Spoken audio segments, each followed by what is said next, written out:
This is NEWSPLUS and Viewer Television. My name is Joy Malik.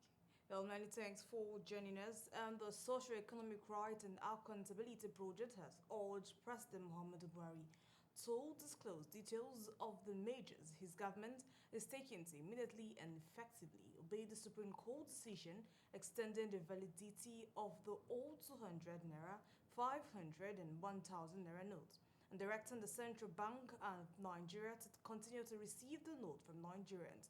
And the latest signed by Syriac Deputy Director Kolawale Oluwadare, the organization said there was an overriding public interest in disclosing the details of the measures the government and the CBN were taken to effectively and satisfactorily obey the Supreme Court decision. According to Syriac, disclosing the measures that the federal government and the CBN were taking to implement the Supreme Court decision would also enable Nigerians to monitor and scrutinize the level of compliance with the decision. Serap further said widely publishing the implementation measures would also improve accountability of state officials and public confidence in the rule of law and Nigerians' democracy.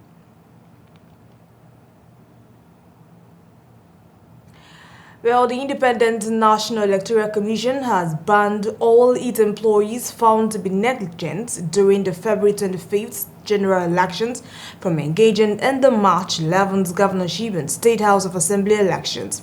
Now, the chairman of the electoral body, Professor Mahmoud Yakubu, on Saturday disclosed this in a meeting with the Commission's resident electoral commissioners. Yakubu further revealed that the bimodal voter accreditation system would once again be deployed for voter accreditation and results management.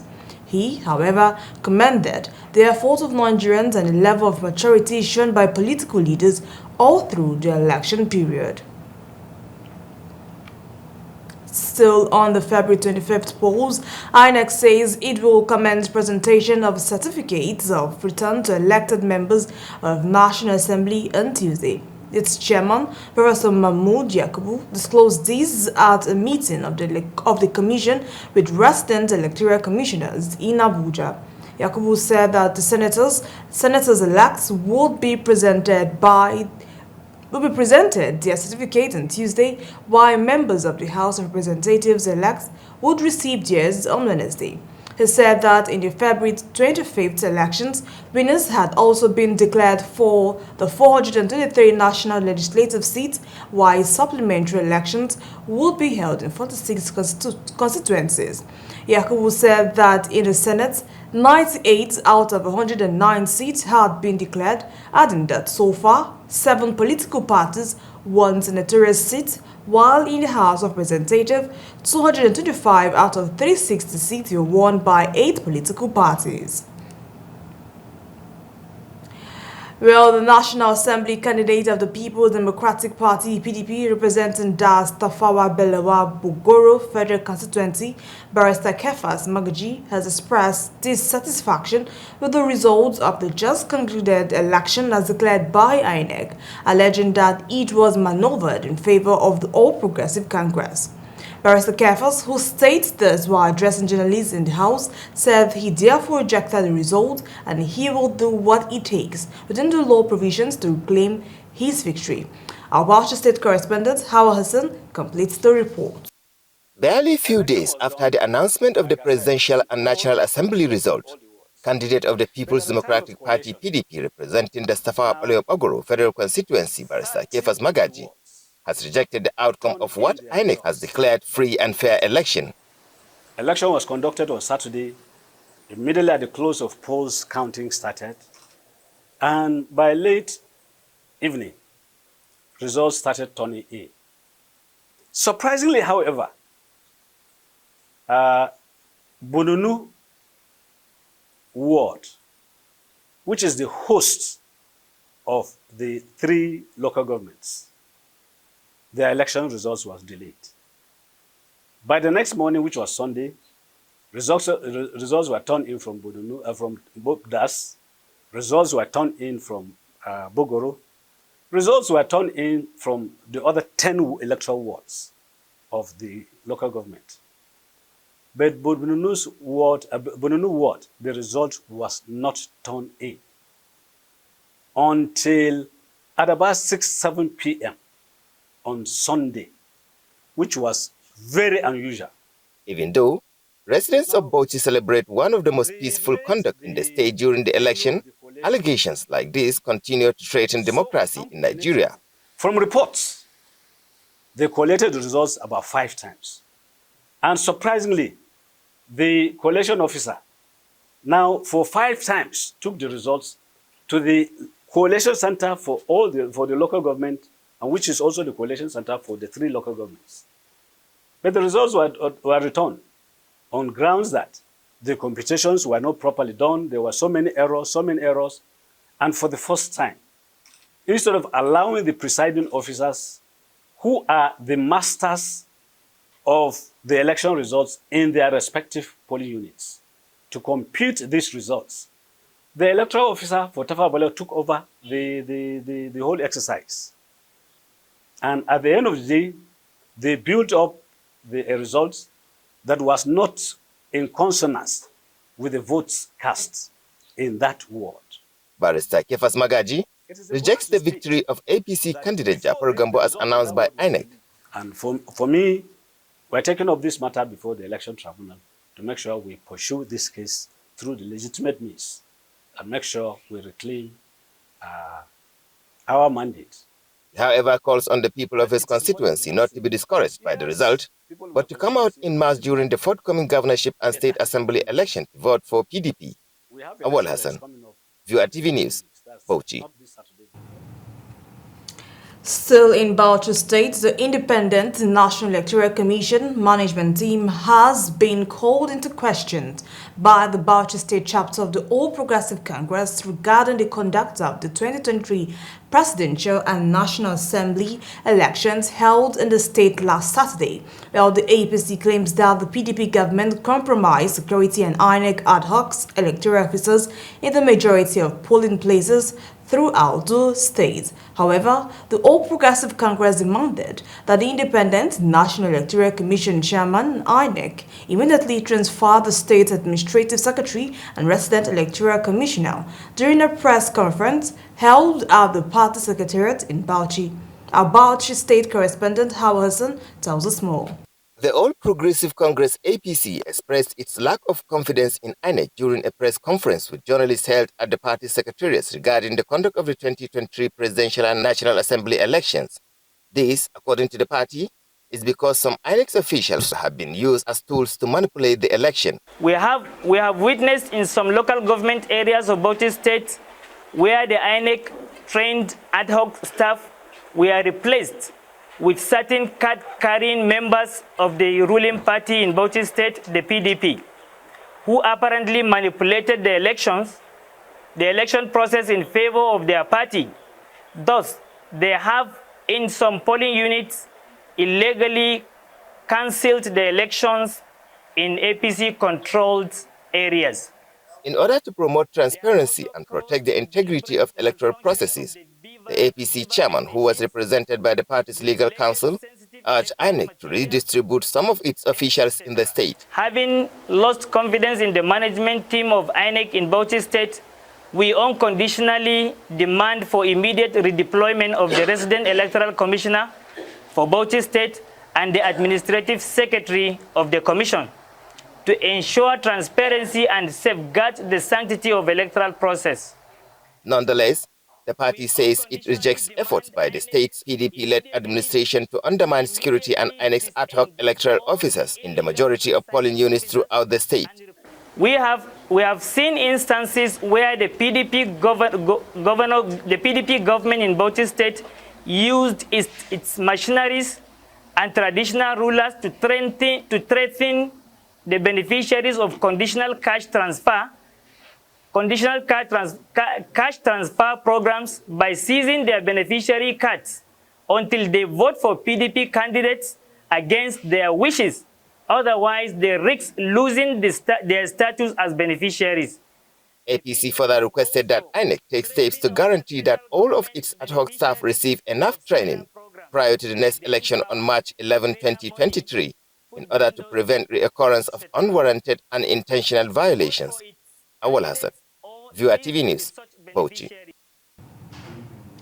Well, you're still watching News Plus and Viewer Television. Let's go on a quick break, and when we return, News Plus continues. So stay tuned.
Welcome back. If it is joining us, this is News Plus and Viewer Television.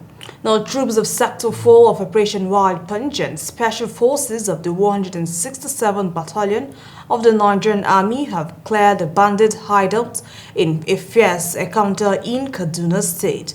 The State Commissioner for Internal Security and Home Affairs, Samuel Aruwan, confirmed the development in a statement.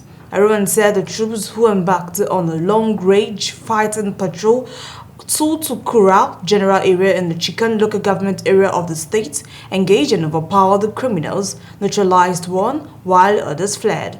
Aruman added that the troops destroyed several camps in the course of the battle. The commissioner further stated that Governor Nasiru El-Rufai was elated at the troops' success and commanded the leadership of the Major General Tarud Lagbaja, General Officer commanding 1 Division and the Force Commander of Operation Wild Punch. The National Drug Law Enforcement Agency has held talks with its Pakistani counterpart, the Division of Controlled Drugs Drug Regulatory Authority of Pakistan, to explore ways of collaboration to restrict channels of trafficking illicit substances between Nigeria and Pakistan.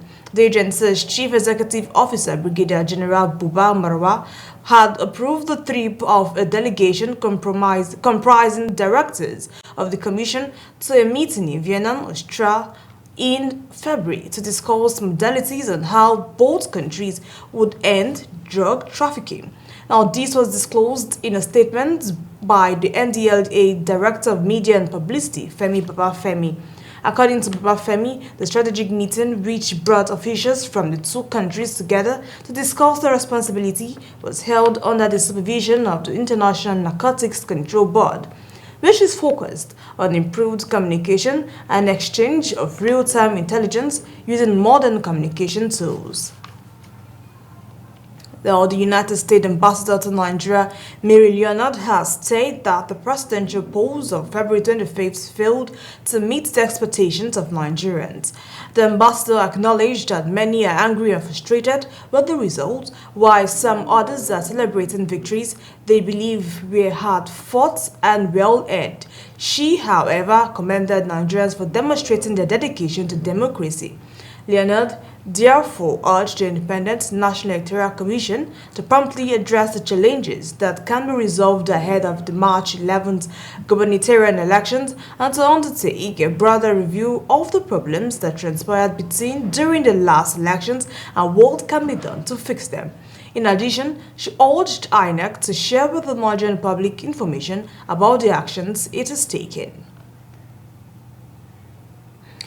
The Labour Party said it had engaged the services of at least 20 senior advocates of Nigeria to challenge the outcome of the February 25th presidential election on behalf of its presidential candidate, Peter Obi. According to sources within the party, the lawyers drawn from different chambers were being furnished with materials that would be used as evidence in court. The president-elect and candidate of the All Progressive Congress, Bola Tinubu, was announced the winner of the keenly contested election last Wednesday.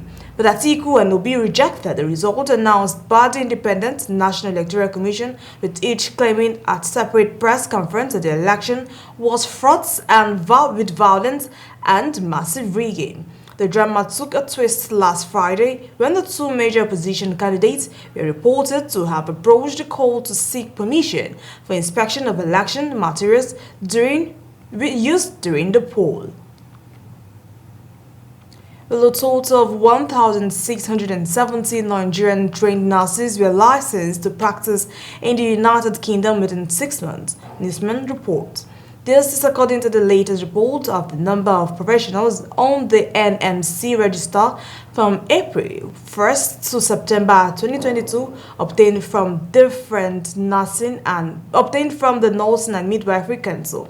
The NMC is the regulator for nursing and midwifery professions in the UK, and it maintains the register of all nurses, midwives, and specialist community public health nurses and nursing associates eligible to practice within the UK. There is a major brain drain in Nigeria among the health workers, largely driven by poor remuneration, poor working conditions, heavy workload, and insecurity.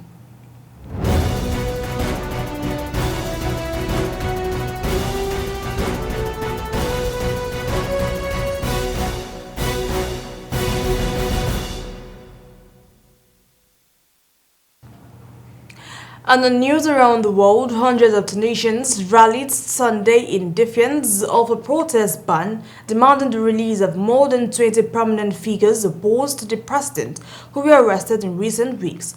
President Kais Saied sacked the government and froze parliament in the 2021 power grab and imposed sweeping changes to the political system of the sole democracy to have emerged from the Arab Spring offsprings. More than 20 political figures have been arrested in the North African country in recent weeks, including members of the main opposition coalition, the National Salvation Front, and its main component, the Islamist-leaning party.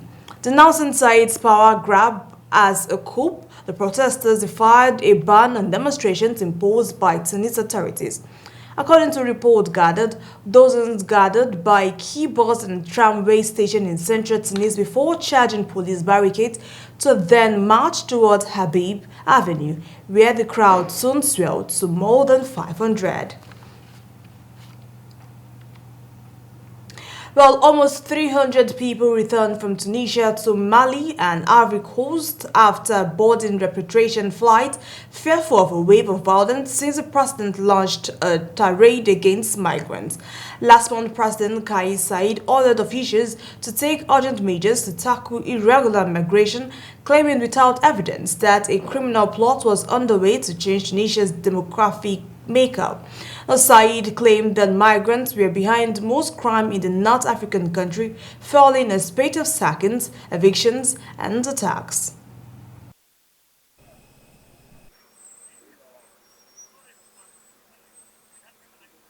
Déjà, je suis assez content parce que je me dis que je vais voir ma famille, ça c'est de un. De deux, je suis en sécurité.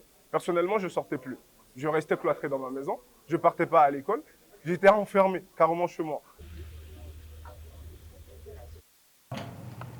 The African Union has expressed deep shock and concern at his remarks, while governments in sub-Saharan Africa scramble to bring home hundreds of frightened nationals who flock to their embassies for help. Now, UN member states have finally agreed to a tax on the first international treaty to protest the high seas, a fragile and vital treasure that covers nearly half the planet. Well, after years of negotiations, negotiators from more than 100 countries completed the UN treaty, a long-awaited step that environmental groups say will help reverse marine biodiversity losses and ensure sustainable development. The legally binding pact to conserve and ensure the sustainable use of ocean biodiversity, under discussion for 15 years, was finally agreed after 5 rounds of protracted UN-led negotiations. The treaty is seen as a crucial component in global efforts to bring 30% of the world's land and sea under protection by the end of this decade, a target known as 30 by 30, agreed in Montreal, Canada in December last year. Good evening-ish, ladies and gentlemen. The ship has reached the shore.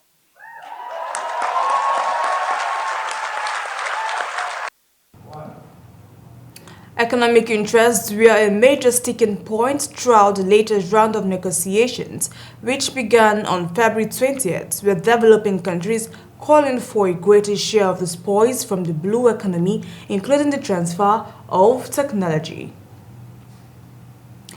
Well, 3 people have been arrested over the murder of a Philippine provincial governor and 8 others, authorities said Sunday, adding another suspect was killed in a shootout. 17 people were also wounded in the audacious attack on Saturday in the sugarcane-growing heartland of the Philippines. At least 6 gunmen armed with rifles and wearing military-style uniforms opened fire in the governor's home in Pamplona municipality in the central province of Negros Oriental. The victim, Governor Ruel Dengama, became the latest victim of a recent rush of assault on local Philippine politicians. 2 of the 3 suspects arrested were former soldiers who were dishonorably discharged several years ago, the Philippine Army said in a statement. A 4th suspect was killed in a shootout in a plantation on Saturday night, police spokesman Lieutenant Colonel Gerald told journalists. And that's all on NEWSPLUS. Many thanks for watching. I am Joy Malik. Please stay tuned and enjoy the rest of our programs. Bye for now.